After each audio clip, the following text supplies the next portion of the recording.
The success of any organization is limited by the ability of their managers and leaders to achieve results together with their teams.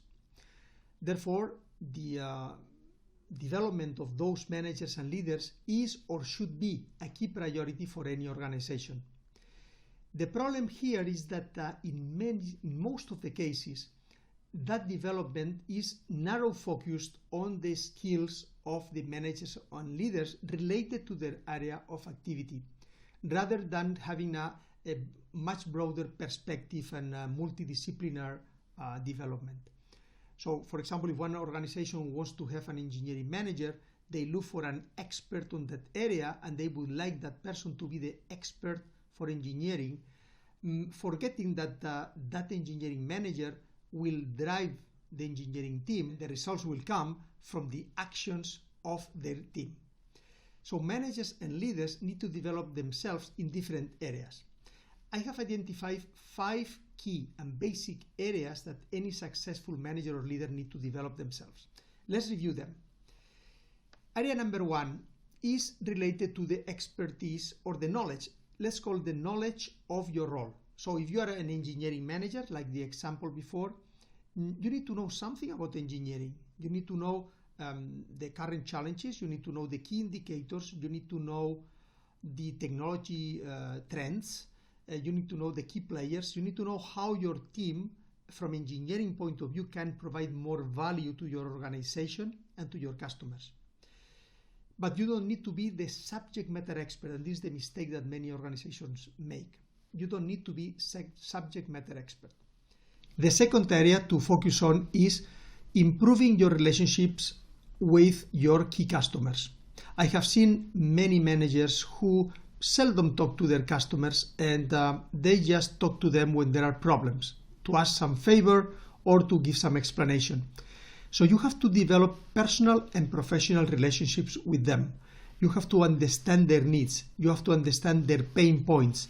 You have to look ahead and see how you can prepare yourself and your organization to keep supporting them for the oncoming challenges for them.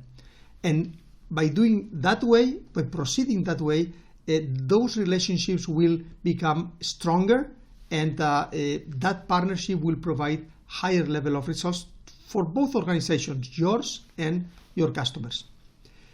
The third area to focus on is obviously your team. Without a committed, engaged, enthusiastic team, you will not achieve very good level of results.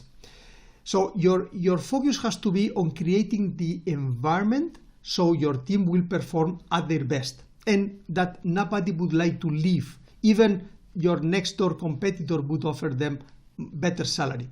That would be the ideal situation.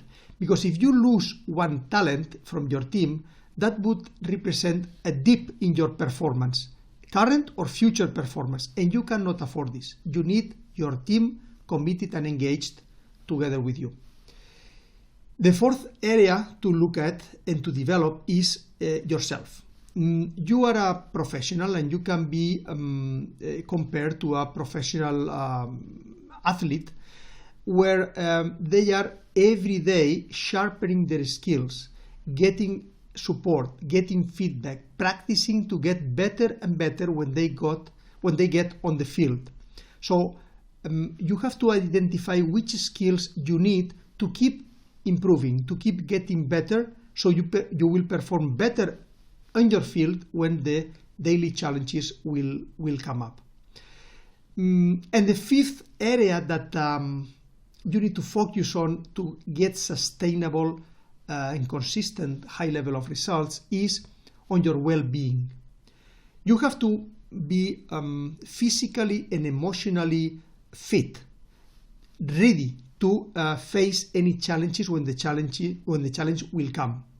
If you are not physically and emotionally fit, you will break down and you will not perform at the level that you need to perform.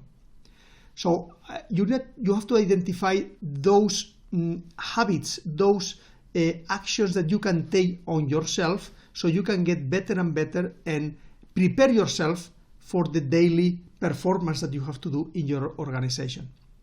So these are the 5 areas that we need to keep developing ourselves. And I would like today to propose an exercise to you.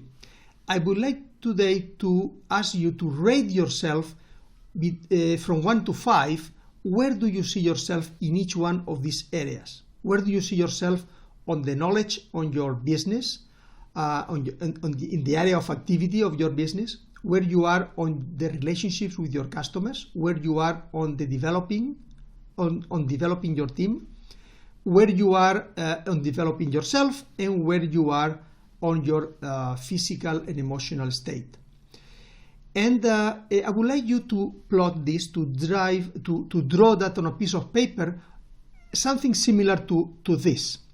And so you can see that is similar to a wheel. We can call it your professional wheel. And just imagine if that would be a physical wheel, how that wheel will help you to move forward and achieve results. I have not seen your results, but in many cases, the wheel, if that would be a physical wheel, the wheel actually would not turn, or would turn with a huge or high difficulty. So our development, our personal development, has to be focused on balancing that wheel and making sure that our professional wheel is much better balanced, rounded, so it will help us to move ourselves in the direction of the results that we need. I would love to hear from you which areas you have identified to improve your balancing the wheel, and which actions you are committed to take to improve and to expand those spokes of the wheel, so the wheel will be much more balanced for you. If you need any support on balancing that wheel, we can have a conversation. Hopefully that was helpful for you. Thank you very much for listening today. Take care.